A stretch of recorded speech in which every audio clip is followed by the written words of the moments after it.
আমি যে দেখেছি প্রতিকারহীন শক্তের অপরাধে বিচারের বাড়ি আজ নীরবে নিভৃতে কাঁদে। তুমি সে দেখনি তরুণ বালক উন্মাদ হয়ে ছোটে, কি নিষ্ফল পড়েছে পাথরে মাথার কুটে। কণ্ঠ আবার উদ্য আজকে বাসি সঙ্গীত হারা, অমাবস্যার কারণ নৃত্য করেছে আবার বুবর দুঃস্বপনের তলে। তাই তো তোমায় সুদায় অশ্রু জলে, যাহারা তোমার বিছায়েছে বায়ু নিবাইছে তব আলো। তুমি কি তাদের করিয়াছ ক্ষমা, তুমি কি তাদের বেসেছ ভালো?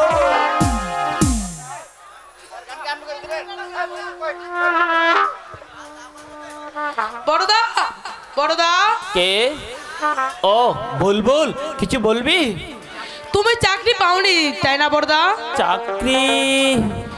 তোমার বন্ধু প্রবীর দা এই থানার বড় দারোগা, উনাকে বলে নিশ্চয় একটা ব্যবস্থা করে দেবে। রোজ রোজ মুড়ি খেয়ে থাকা যায় না। বুলবুল, মাছ তরকারি চাই না বড়দা, দুটো ভাত পেলে নুন লঙ্কা দিয়ে খেয়ে নিতাম। জানো বড়দা, কাকামণি আজ এই এত বড় একটা ইলিশ মাছ নিয়ে এসেছে। একজন জিজ্ঞাসা করতে বলল 22 টাকা কিলো গঙ্গার ইলিশ, তাই না বড়দা? তুই কই বাড়িতে গিয়েছিলি? না না, আমি রাস্তায় দাঁড়িয়ে শুনলাম। বড়দা, বলবো তুমি চাকরি পেলে আমাদের মাছ আনতে তাই না? বলবো বলবো কে দাদা? তুই আর ওদের বাড়ির কাছে যাসনি। বলবো তোর প্রার্থনা গানটি একটিবার গাইবি। বলবো একটিবার গাইবি। বড়দা, এখন আর আমার গান গাইতে ইচ্ছে করছে না বড়দা। ঠিক আছে বড়দা, আমি ধর্মদার কাছে যাই, ধর্মদাকে নিয়ে আমি গানটি গাইবো। তুই কাঁদিস না বলবো, আমি তোর ক্ষুধা নিবারণ আমি ব্যবস্থা করব। বলবো আমি ব্যবস্থা করব। তুই একটা কাজ কর, একটা থাল নিয়ে আসো বাবু। বল থাল নিয়ে আসো, আমি একটা কাজ করি। যা যা, তুই থাল নিয়ে আস। বাবু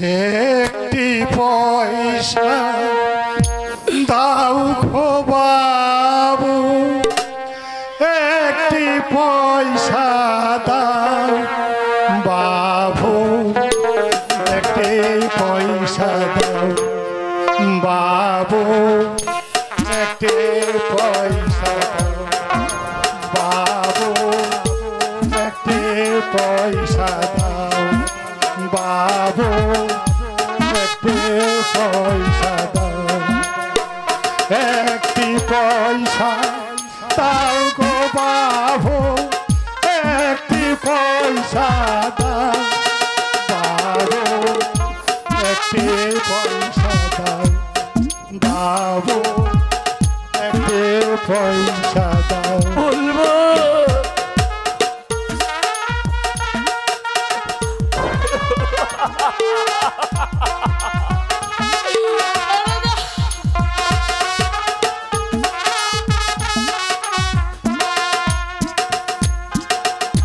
খোদার জ্বালায় বুক ফেটে যায়, খোদার জ্বালায় বুক ফেটে যায়, ভিক্ষা করি তাই বাবু, একটি পয়সা দাও বাবু, একটি পয়সা দাও, একটি পয়সা দাও গো বাবু, একটি পয়সা দাও বাবু,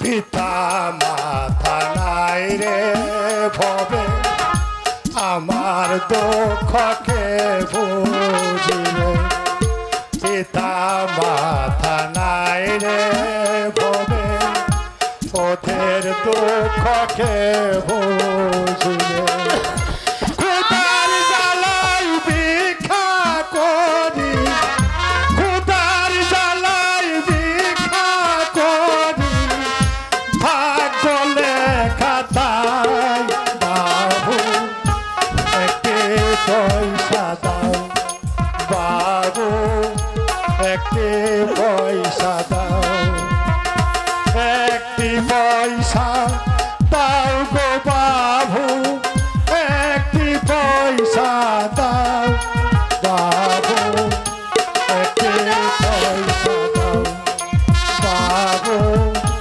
একটি পয়সা দাও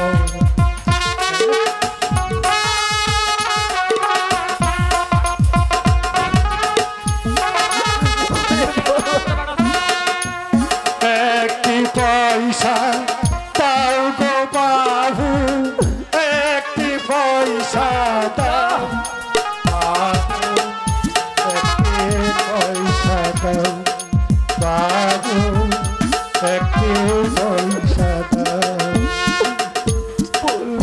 বড়দা বলবো আজ আর মুড়ি এনো না, সেই পয়সা দিয়ে চাউল কিনে নিয়ে এসো। না বলবো আজ দুমুঠো ভাত খাবো আমি। মার কাছে বললে মা শুধু কাঁদে, তাই তোমাকে বললাম, তাই তোমাকে বললাম। হ্যালো শুনতে পাচ্ছ শুনতে পাচ্ছ হে ঈশ্বর বিধাতা একটা বড় ভাইয়ের কাছে ছোট্ট ভাইটা আমার দুটো ভাই আমি আমি অক্ষম নই আমি পঙ্গু নই তবু আমি কেন বাধা না না না এভাবে আমি ভাগ্যের হাতে মরতে রাজি নই আমাকে একটি কিছু করতেই হবে আমাকে একটা কিছু করতেই হবে আমাকে একটা কিছু করতেই হবে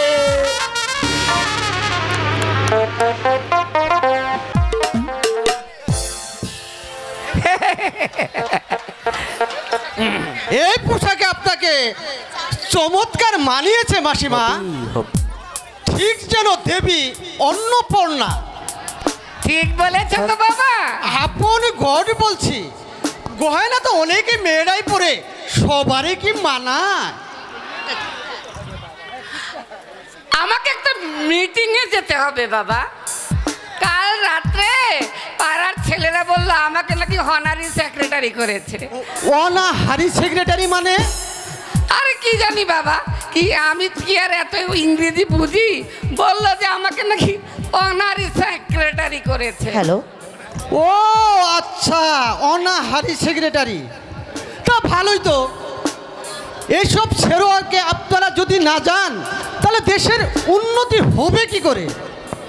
তা তো বুঝলাম বাবা প্রবীর, কিন্তু ওই মুখ পুরা মিনসেরা যে বলছে 1000 টাকা নাকি টোন করে, এত টাকা টোন করে। ডোন্ট নয় বাম্মা, বলবে ডোনেট মানে সাহায্য। ইংরেজিটা একটু ভালো করে বললে হয় না? নইলে যেখানে সেখানে অপমান হতে পারো। লোকে ভাববে আসলে তুমি একটা মূর্খ। তুই থাম তো বাপু, যে ইঞ্জিনি শিখেছি তার ঠেলায় আর বাঁচি না। বেশি বেশি ইঞ্জিনি শিখলে জজ মেরে ব্যারিস্টার হয়ে যাব। হ্যাঁ বাবা প্রবীর, আমার আমার ভোলাকে এই পোশাকে কেমন মানিয়েছে বলো বাবা? চমৎকার মানিয়েছে মাসিমা। জানো বাবা, তোমার মেসুকে বললাম যে এই বুলার মতো আমাকে একটা প্যান্ট শার্ট কিনে দাও, বললো আমাকে মানাবে না। দেখো তো বাবা, এই বয়সে আমার যে রূপ আছে, আমি যদি প্যান্ট শার্ট পরি আমাকে কি ভাল লাগবে না? এই বয়সে তুমি আবার ভেলভেট পরবে? ও মা, পরম দশা। কি? ছেলে মেয়েরা দেখলে স্মৃতি বাজাবে না? আর রাখ রাখ রাখ, বেহায়ের মতো হা হা করে হাসছিস। আমার কপাল থেকে সিঁদুর যদি মুছে ফেলি আর তোর মতো যদি একটা পেন্টুল পরি, কত ছেলেরা আমাকে চোখ টিপ মারবে। আমি একটু বাইরে যাচ্ছি মা। তা প্রবীরের সঙ্গে যাচ্ছিস তো? আরে জানা বাবু, তোকে নিষেধ করেছে কে? বাবা প্রবীর, হ্যাঁ একটু বেশি রাত করো না, তাড়াতাড়ি ফিরে এসো কেমন? নাইলে ওর বাপ ওকে খিচুনি দিবে। পয়সাই হয়েছে, বড় লোকের চাল চলন একটু হয় নাই, মরণ দশা। মন চায় ওই বুড়োটাকে রেখে আমি কারোর সঙ্গে চলে যাই, মরণ দশা।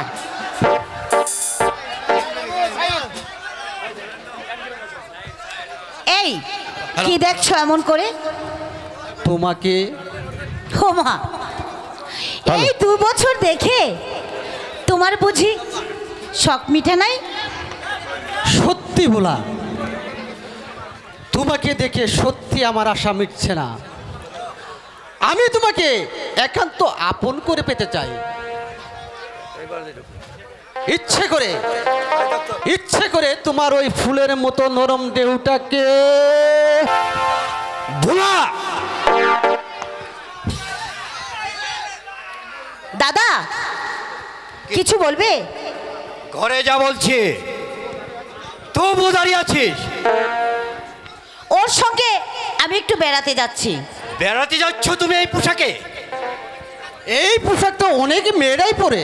আপনি চুপ করুন। যার সাথে আপনার এতদিন বন্ধুত্ব ছিল, কই তাদের বাড়িতে তো আপনাকে একদিনও যেতে দেখি না। আচ্ছা, পুলিশ হলে কি ভদ্র হওয়া যায় না? আপনি আমাকে অপমান করছেন প্রদীপ বাবু। মান অপমান জ্ঞান কি আপনার আছে? আর যদি থাকতো, অপ্রিয় আলোচনা আমি আপনার সাথে করতে চাই না। ভবিষ্যতে আপনি আর এই বাড়িতে আসবেন না প্রদীপ। দাদা, বাড়িটা তোমার নয়, বাড়িটা হয়েছে বাবার। ভোলা, তুমি যেদিন নিজে রোজগার করে বাড়িটা করবে, সেদিন উনি তোমার বাড়িতে থুতু ফালতেও আসবে না। গায়ে মরে না, আপনি মরণ। ভোলা, তুমি কিন্তু সীমা ছাড়িয়ে যাচ্ছ। সীমা আমি ছাড়াইনি, সীমা ছাড়িয়েছো তুমি।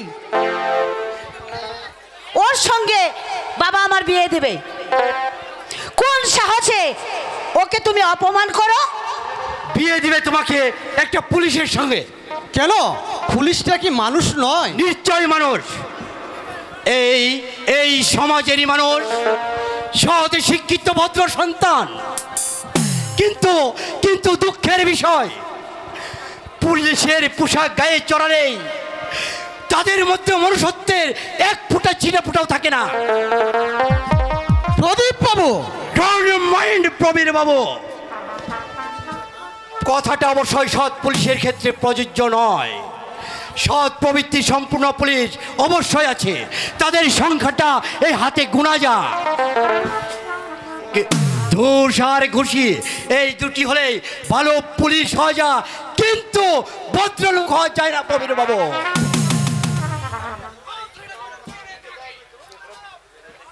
স্কাউন্ডেল। আসুক আসুক আজ বাবা বাড়িতে, এই অপমানের শোধ আমি অবশ্যই নেব। আমি ওর খাই না পড়ি, আমাকে চোখ রাঙাবে।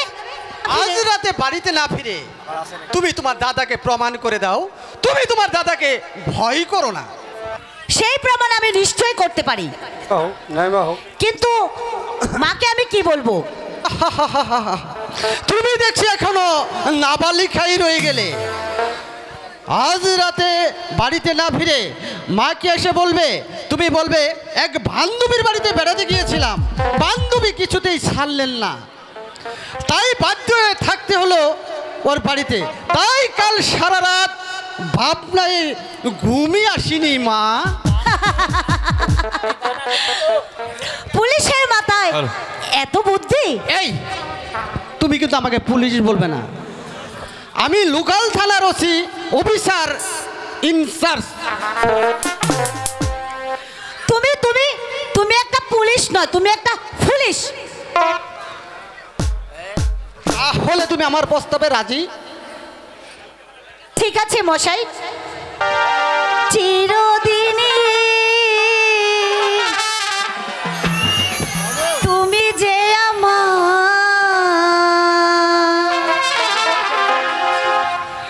যুগে যুগে আমি তোমারি, তুমি আছো সেই যে আমার, আমি আছি সেই তোমারি সঙ্গী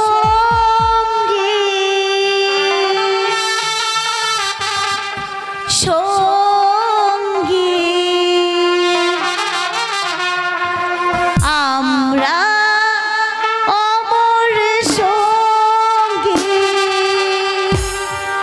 চিরদিনই তুমি যে আমার, যুগে যুগে আমি তোমারি, তুমি আছো সেই যে আমার, আমি আছি সেই তোমারি সঙ্গী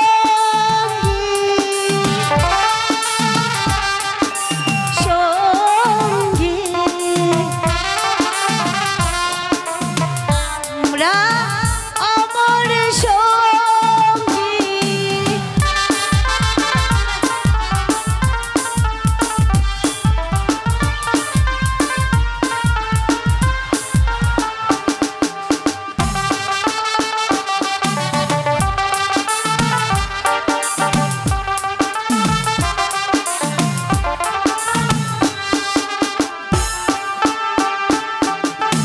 এ জীবন ফুরিয়ে যেদিন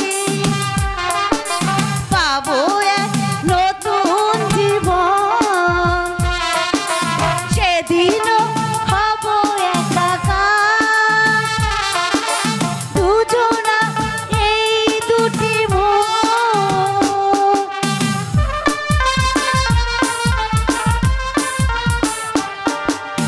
এ জীবন ফুরিয়ে যেদিন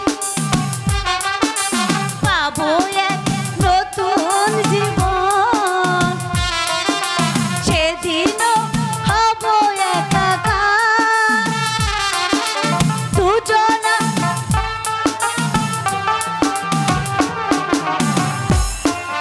আছি সেই যে তোমার, তুমি আছো আমারি সঙ্গী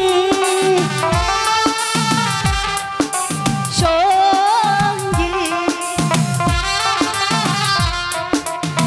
আমরা অমর সঙ্গী।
যাক আজ আমাদের মধু যামিনী সঙ্গী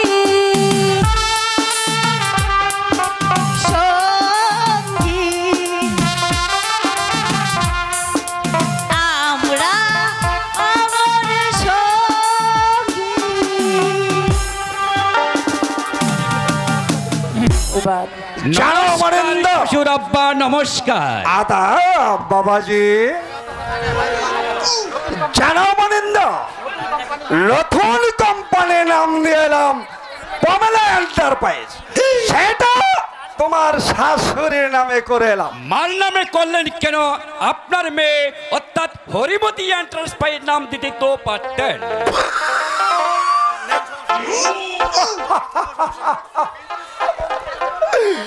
তুমি দেখছি একেবারে বিজনেস সম্বন্ধে একেবারে লেহা তো কাঁচা। তোমার একটা কোম্পানি আছে, সেটা ইনকাম ট্যাক্স বাকি পড়েছে 2 লক্ষ টাকা। একটা কথা কি বাবাজি, এছাড়া বাঁচার কোনো উপায় দেখছি না। এই আয়কর 2 লক্ষ টাকা তোমাকে দিতেই হবে, কিন্তু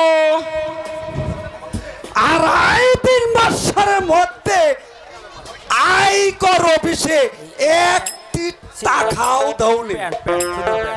তাই আয়কর অফিসের কেরানি আমাকে ডেকে বলল, ও দয়াল হরি বাবু, আপনার জামার নামে শীঘ্রই নোটিশ যাচ্ছে। কেন? কি মুশকিল! এই 3 বছর আগে তুমি দিন দরিদ্র ছিলে, ডিমের ব্যবসা করিতে, জি, 2 বেলা পেট ভরে খেতে পারতে না, পরনা ছিল না কাপড়। আজ তোমাদের বাড়ি হচ্ছে, গাড়ি হচ্ছে, ব্যবসায় খাচ্ছে লক্ষ লক্ষ টাকা। এর হিসাব সরকারকে দিতে হবে না? আমি তো আপনাকে তখনই বলেছিলাম জাল জুট চুরি করে লাভ নেই, সরকারি পাওনা টাকা দিয়ে দিন। আহা, আমি কি তখন বুঝতে পেরেছি বাবাজি, ঘরের শত্রু ওই বিভীষণ আছে না? আরে আপনি কি বলতে চান? খুঁজিয়ে না দিলে সরকারের বাপের সাধ্য আছে তোমার সম্পত্তির খোঁজ পায়। আপনি কি বলতে চান শ্বশুর আব্বা? আমি তো বলতে চাচ্ছি না জামাই বাবাজি, এই কর্মটি তোমার দাদাই করেছে। না, দাদা, দেখো অমরিন্দা, চিরকাল তুমি নির্ভূতি থাকলে এই দুনিয়ায় মানুষ চেনাটা এত সহজ নয়। দাদা, আমি তোমার শ্বশুর, আমি তোমার সর্বনাশ করব না, এটা কি কেউ হলফ করে বলতে পারে? আজ্ঞে না, আপনি একজন স্বতন্ত্র, স্বয়ং ভগবানও এসে যদি আমাকে বলে আমি সে কথা বিশ্বাস করব না, কারণ আজ যে সুখ শান্তি বৈরম হচ্ছে এটি মূলই হলেন আপনি।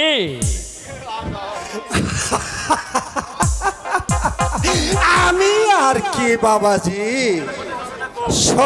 সব হচ্ছে এ প্রভুর ইচ্ছা।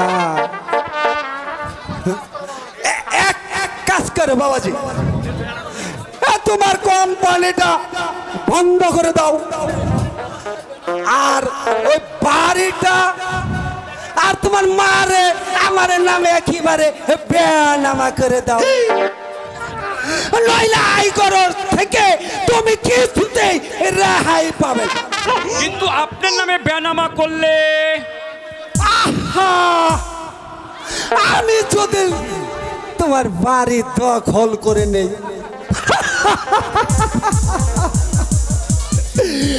বরং মজার নাটক হবে বাবাজি, বরং জামাইরা শ্বশুরকে বাস দিচ্ছে। আজকে ধরা মনে করো আমি শ্বশুর হয়ে জামাইকে বাস দিচ্ছি। এই যে বাবাজি, ভয় নেই, এমন কাজ আমি যে করব না।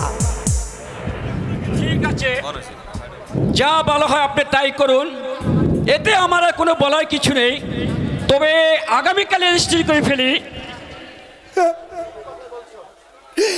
ঠিকই বলেছ বাবাজি, ঠিক কথাই বলেছ। শুভ কাজ করতে আর দেরি নেই। জানো বাবাজি, আইন যেমন আছে এই আইনের ভাগও তেমন আছে। ব্যবসা ওই ডগে তুলে দিলে সরকারের বাপের সাধ্য নেই তোমার কাছ থেকে আয়কর আদায় করে নিবে। কি ব্যাপার তুমি তার জন্য টাকা পয়সা ধার চাইতে এসেছে? না মানে কাকামণি, আমি একটা ব্যবসা করতে চাই, তার জন্য কিছু মূলধন দরকার। যদি আপনি আমাকে 1000 টাকা দিতেন। তোমরা কি স্বপ্নে দেখছ? টাকার জন্য আমার ব্যবসা লাটে উঠেছে, এদিকে বাড়ি বিক্রি করা চলছে, আমি কোথা থেকে টাকা দেবো? কাকামণি, যদি আপনি 3000 না পান, অন্তত 1000 খানিক টাকা আমাকে দেন। আমার কাছে একটি পয়সাও নেই, আর থাকলেও আমি তোদেরকে দেব না। তোদের মতো বেঈমানে মুখ দর্শন করা আমার মহাপাপ। কাকামণি, আমি 3 তলা বাড়ি করেছি, 2খানা গাড়ি করেছি, এসব কথা আই করেছি, কে জানিয়েছে? আপনি কি বলতে চান আমরা জানিয়েছি? তোরাই জানিয়েছিস। আমার বাড়ি গাড়ি দেখে তোদের বুক জ্বালা ধরে গেছে। আমি তোর পরিষ্কার বলে দিচ্ছি, 1 সপ্তাহের মধ্যে বাড়ি ছেড়ে দিবি, তা না হলে পুলিশ এদের ঠেঙ্গে বেহিল করে দিব। বাড়ি ছেড়ে দেব মানে? এই যে শোনা, মানে তোমার মার রসিকের সময় তোমার বাবা 2000 টাকা বাড়িটা বন্ধক দিয়েছে, পরাই 2000-এর সুদ আসলে পৌঁছে গেছে। আমি হেন মানুষ বলে ওই বাড়িতে এখন তোকে থাকতে দিয়েছি, অন্য কেউ হলে না দিয়ে বের করে দিত ওই বাড়ি থেকে। বেঈমান, নিমুখ হারামের জাত কোথাকার। কে বেঈমান? আমি বেঈমান না আপনি বেঈমান?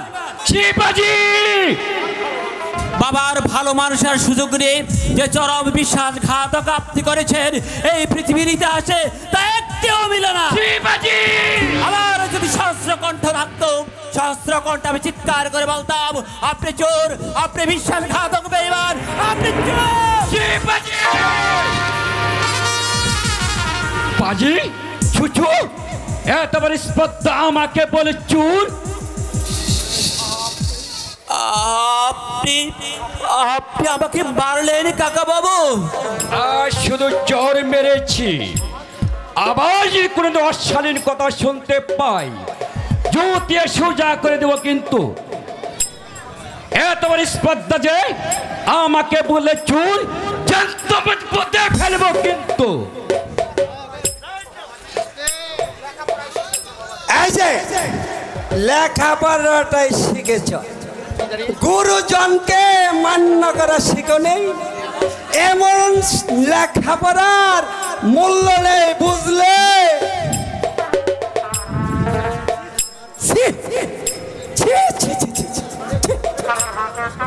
এ যুগের ছেলেপুলেরা মানুষ হলো না ভাই। সাধু শয়তান, সাধু শয়তান কোথাকার? এই মশাই, মশাই, কি বললে তুমি? আমি শয়তান? হ্যাঁ আপনি শয়তান। আমি শয়তান? হ্যাঁ শয়তান। বেশ, এরপরে শয়তানের রূপটাই দেখবে। তোমার জিভটা একটু সংযুক্ত করো, নাহলে যেখানে সেখানে মার খেয়ে রক্ত বেড়ে যাবে। কথাটা নাতি মনে রেখো, আমি কিন্তু বলে গেলাম।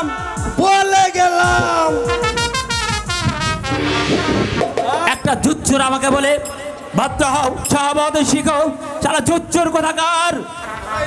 তাই যদি হতো আমার বাবা চুপুস করে মরতেন না, আমার বাবা চুপুস করে মরতেন না। বর্দা বর্দা কে? ও প্রদীপ, হ্যাঁ বর্দা। কিছু বলবি? বর্দা প্রদীপ, বাবার ব্যবহারের জন্য আমি তোমার কাছে ক্ষমা চাচ্ছি বর্দা। বাবা যে ওভাবে তোমাকে চর মারবে আমি ভাবতেও পারিনি। তোর পাগল, উনি আমার গুরুজন, উনি যদি আমাকে মেরেই থাকে তাতে আমার কোনো অসম্মান হয়নি। বর্দা প্রদীপ, তবে তবে দুঃখ হয় কাকামণির জন্য। আজ আমাকে চর বেড়ে উনি বাঁচে গেলেন। যদি একটা চর ওই সঞ্জয়কে মারত, একটা চরের পরিবর্তে 10টি চর বসিয়ে দিত, কিন্তু আমি পারি না রে প্রদীপ, আমি পারি না। আমার শিক্ষা, আমার দীক্ষা, আমার বিবেক আমাকে বাধা দেয় রে প্রদীপ, আমার বিবেক আমাকে বাধা দেয়। বর্দা আমিও তো এই সমাজে ভদ্রভাবে বাঁচতে চেয়েছিলাম, কিন্তু এই সমাজ, এই রাষ্ট্র আমাকে বাঁচতে দিল না। আজ যদি পেটের জ্বালাই আমি কোন অন্যায় কাজে পা বাড়াই, তখন বর্দা প্রদীপ ভয় নেই, প্রদীপ ভয় নেই। আমি সুরন্ত বাহারের ছেলে, ক্ষুদন্ত বাহারের ছেলে, ক্ষুদার জ্বালা সহ্য করতে না পেরে ক্ষতবিক্ষত হয়ে যাব। আমি তবু অন্যের পদে কাল পাড়াবো না। বর্দা প্রদীপ, কিছু বলবি? হ্যাঁ দাদা, এই খামটার মধ্যে 1000 টাকা আছে, তুমি নাও বর্দা। মাসখানেক বাদে আরো কিছু টাকা তোমাকে দেব। না প্রদীপ, তা হয় না। কিন্তু বড় দুঃখ বাসটি ভাই, অভাব আবার আছে ঠিকই, কিন্তু ওই কাকামণিকে না জানিয়ে তুই আমাকে টাকা দিবি, পরে যদি একটা গন্ডগোল হয়ে যায়। না দাদা, এই টাকা বাবার না, আমাকে যে হাত খরচ দিত সেই টাকা থেকে আমি জমিয়েছি এই টাকাটা। তুমি যদি নাও তাহলে আমার জমানো সার্থক হবে দাদা। নাও নাও দাদা, টাকাটা তুমি ধরো। কিন্তু জানো বর্দা, প্রদীপ, কাল রাত্রে ভাতের জন্য কেঁদেছিল বুলবুল। আমি খেতে বসেছিলাম, তুমি বিশ্বাস করো দাদা, ওর কান্না শুনে প্রদীপ, গলা দিয়ে যে আমার ভাত নামলো না দাদা। আমার বুক ঠেলে কান্না বেরোচ্ছিল। প্রদীপ দাদা, জ্যাঠামণির বড় আদরের ছেলে আজ এক মুঠো ভাতের জন্য হাহাকার করে কাঁদছিল। বড় মা বারবার বলছিল, চুপ কর বাবা, তুই চুপ কর। দাদা, তুমি জানো দাদা, প্রদীপ, আমার তখন কি ইচ্ছে হচ্ছিল, এই একটু হাতে ছুটে গিয়ে বাবার কণ্ঠনালী চেপে ধরে জিজ্ঞাসা করি, দাদা তুমি কি ভেবেছ ভগবান নেই? এই বিশ্বাসঘাতকতার শাস্তি ওদের কি পেতে হবে না? শাস্তি যদি না পায়, পূর্ব ধর্ম মিথ্যে, ভগবান মিথ্যে, পাপপূর্ণ, শুধু ছেটু কথা, মন ভোলানো ছেদু কথা। প্রদীপ, দাদা খামটা দে। নেবে দাদা, নাও নাও, তুমি ধরো দাদা, খামটা নাও। মার্চে মাসে তোমাকে আরো 1000 টাকা আমি দেবো। তাহলে তাহলে মোটামুটি তুমি একটা দোকান দিতে পারবে। মা, আমার ছেলেটাকে ভুজং বাজং দিয়ে টাকাগুলো হাতিয়ে নিচ্ছিস না রে ঢেকরা? মা, টাকাটা তুমি ফেরত দাও মা, আমি বলছি টাকাটা তুমি ফেরত দাও, নইলে নইলে আমি কিন্তু তোমাকে মা বলে স্বীকার করবো না। কি করবি কি করবি? হ্যাঁ, টাকা কি তুই রোজগার করিস? ও মা, কতগুলো টাকা চুরি চামারি করে ওদেরকে কতদিন ধরে টাকা দিচ্ছিস? হ্যাঁ, ও মা, কি দুষ্ট ছেলে রে বাবা, আমার ভগবানই জানে। মা, পরের খানে পুত্তারি না করে নিজে টাকা ইনকাম করে তারপর এদেরকে দিস, তার আগে নয়, বুঝলি? মা, মা গো, মা টাকাটা দিয়ে দাও বলছি। প্রদীপ, তুমি একটু অপেক্ষা করো বর্দা, আমি মার কাছ থেকে এখনই টাকাটা নিয়ে আসছি। আরে ভাই না, কিন্তু কাকিমা আজ ভুলে গেছে সেই অতীতের কান্নার ইতিহাস। কতদিন মা বাবাকে না জানি আমি চাল চুরি করে তাদের হাতে দিয়েছি, দাদা কত টাকা দিয়েছি, পয়সা দিয়েছি, রান্না করা মাছ পর্যন্ত আমি পকেটে করে লুকিয়ে দিয়েছি পোলার হাতে। সেই কাকিমা আমার সাথে যে ব্যবহার করলে দাদা, আমি কোনোদিন ভুলে যাব না রে প্রদীপ, আমি কোনোদিন ভুলে যাব না। দাদা,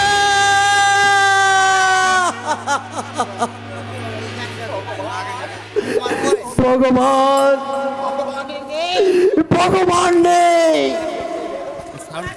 আর আর থাকলেও তিনি অন্ধ না ওই পদের। আজ আজ বর্তার মতন ছেলে এইভাবে ভাগ্যের হাতে পড়ে পড়ে মার খাচ্ছে। ভগবান, ভগবান হয়তো আছে চুর চুর বেঈমানদের হাতে, সকল শক্তিমান বিধাতার বন্দী, বিধাতার বন্দী, বন্দী বিধাতা, বন্দী বিধাতা, বন্দী বিধাতা, বন্দী বিধাতা, বন্দী বিধাতা।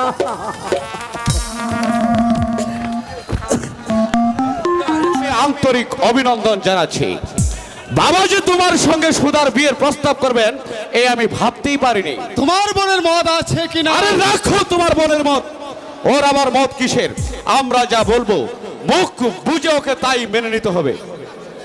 আচ্ছা সঞ্জয়, তুমি তাহলে আমাদের নতুন কারখানার দায়িত্ব নিচ্ছ তো? তোমার বাবা তো তাই বললেন। এই জরুরি অবস্থা যদি আর 5টি বছর চলে তাহলে এরকম 10টা কারখানা আমরা গড়ে তুলতে পারবো। তুমি জানো সঞ্জয়, আমার বাবার মুখের কথাই হচ্ছে আইন।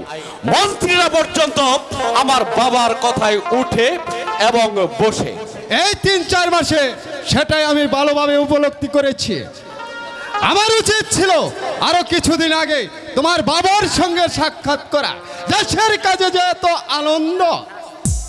কথা কি জানো সঞ্জয়, এদেশের মানুষগুলো হচ্ছে 1 নম্বরের বুদ্ধ পিপল, আই মিন জনগণের কথা বলছি। একটু ভালো ভালো প্রতিশ্রুতি দাও, একটু দেশ প্রেমের কথা বলো, জনসেবায় পাকা অভিনেতার মতো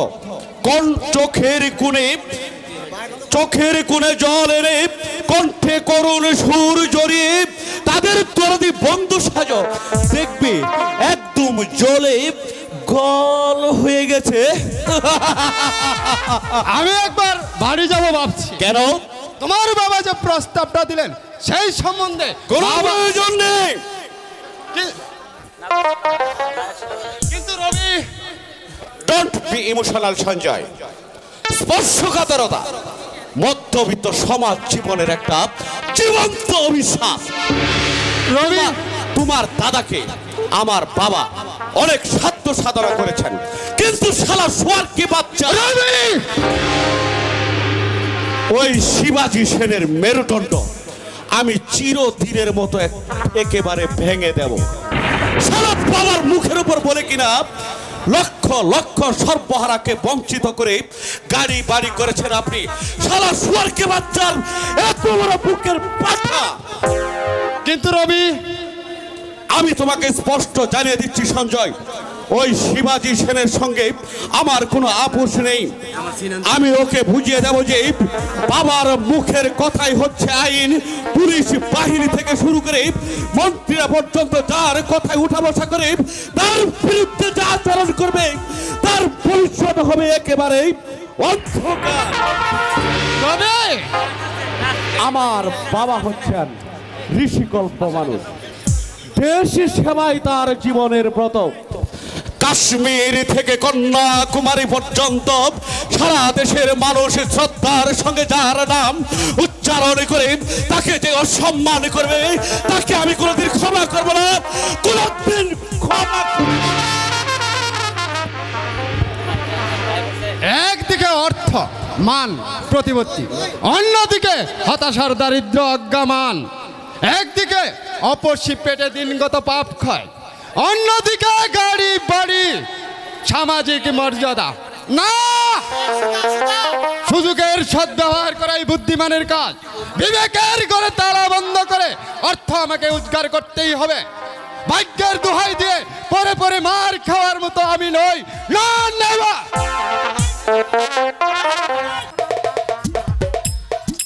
ও চলে গেল আজ 1 মাস। এই 1 মাস আমি মনের সঙ্গে যুদ্ধ করে চলেছি, লক্ষ্য করেছি বাবার গতিবিধি, কিন্তু ওর কি আমার কথা মনে পড়ে না?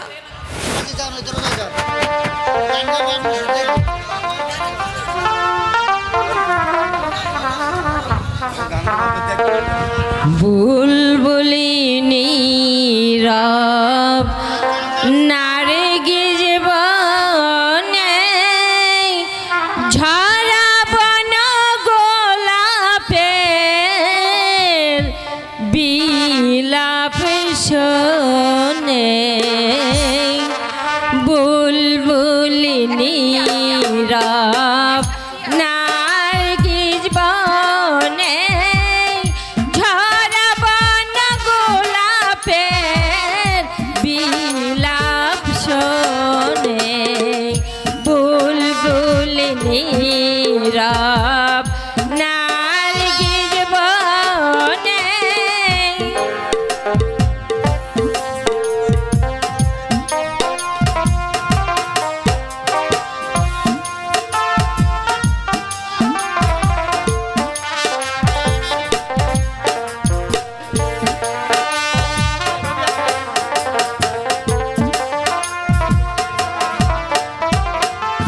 সাক্ষী শরাবের পিয়ালার পরে সকরুণ অশ্রু বেল ফুল ঝরে, সাক্ষী শরাবের পিয়ালার পরে সকরুণ অশ্রু বেল ফুল ঝরে, যে আছে ভাঙা চাঁদ মলিন আননে ঝরা বন গোলাপের বিলাপ শোনে, বুলবুলি নীরব নার্গিস বনে।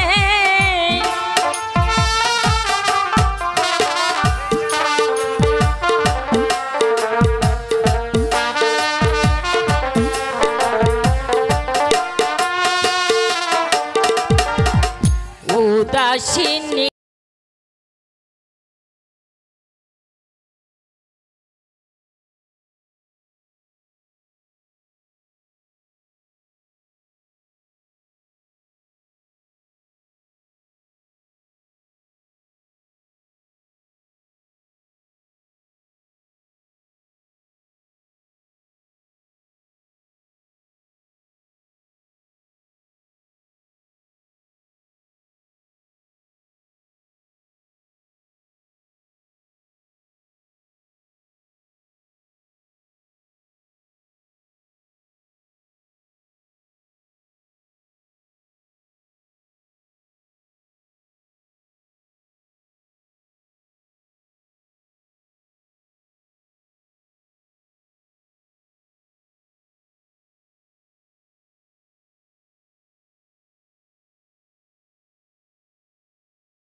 সুধা দেবী।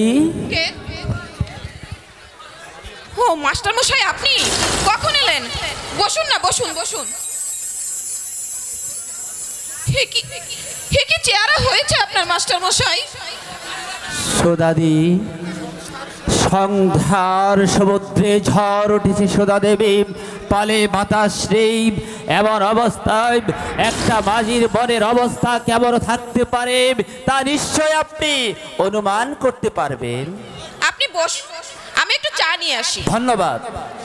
চা আমি অনেক আগেই ছেড়ে দিয়েছি, মানে ছেড়ে দিতে বাধ্য হয়েছি। এখন চলছে আমার কৃষ্ণ সাধন পর্ব। মাস্টার মশাই, আপনার বাবার কাছে আমার কিছু পাওনা আছে, তাই এলাম। এই সময় টাকাটা পেলে আবার একটু উপকার হয়। কত টাকা পাবেন? আপনাকে 15 দিন পড়িয়েছিলাম, সেই টাকাটা নেওয়া হয়নি। ভাবছিলাম এতদিন আসিনি, ভাবছিলাম আসবো না। আজ নিরুপায় হয়ে আমি পরীক্ষায় ফেল করেছি, শুনেছেন? পরীক্ষায় ফেল করেছেন? বারে পরীক্ষার সময় যদি মাস্টার পালিয়ে যায়, ফেল করবো না তো কি করব? আমি তো ইচ্ছে করে পালিয়ে যাইনি, বরং আপনার বাবাই তো আমাকে তাড়িয়ে দিলেন। বেশ বললেন তো। বাবা আপনাকে মাইনে দিয়ে রেখেছেন আর আপনি তারই সমালোচনা করছেন। তার রাগ হবে না বাপি? জানেন, এই ভদ্রাবতীতে এমন কোনো লোক নেই যে বাবার সামনে দাঁড়িয়ে বাবার সমালোচনা করবে। কিন্তু ওনার বোঝার উচিত ছিল শিক্ষক কারো মায়না করা চাকর নয়, টাকা দিয়ে শিবাজিদের কেনা যায় না।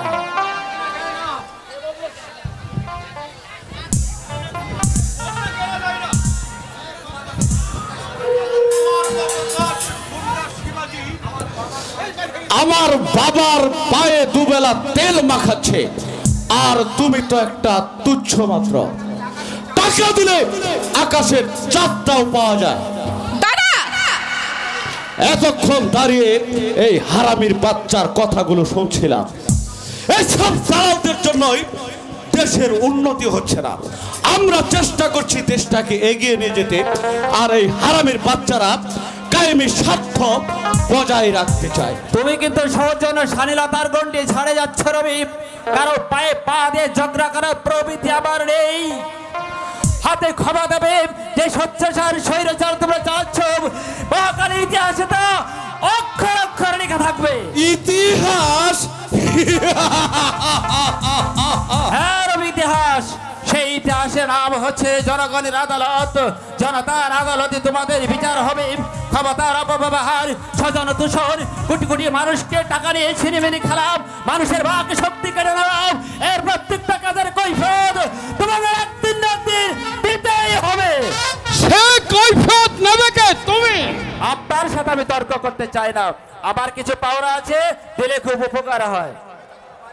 তুমি যখন বাড়ির মধ্যে ঢুকেছ তখনই আমি বুঝতে পেরেছি একটা উদ্দেশ্য নিশ্চয় আছে। প্রবীণ বাপি, দেখো তো প্রবীণ বাবু এলো কিনা। যাচ্ছি বাপি। আমি তাকে আসার জন্য ফোন করে এসেছি, কিন্তু এই শালা চামচের বাচ্চাকে তুমি একটি পয়সাও দেবে না। শালা বেশি বাড়াবাড়ি করলে দেব মারের চোটে বাপের নাম ভুলে। তোমাকে আমি ভদ্র সত্তার বলে জানতাম। রাস্কেল, চুতিয়ে মুখ ভেঙে দেব শয়তান। এই রবির রাইকে তুমি চেনো না। আমি ইচ্ছে করলে দিনকে রাত করতে পারি। আমার সঙ্গে লাগতে আসবি না। আমার সঙ্গে লাগতে এলে তোর জিন্দগিটা আমি বরবাদ করে দেব শালা। ও যে আমার দাদা, সে কথা ভাবতেও আমার ঘৃণা লাগে। ছি! সুধা! বাপি, আমি ওকে বিয়ে করতে চাই। সুধা! কথাটা তোমাকে জানিয়ে দিলাম, তুমি অনুমতি না দিলেও বিয়ে আমাদের আটকাবে না। Stop it! Stop it, Sudha!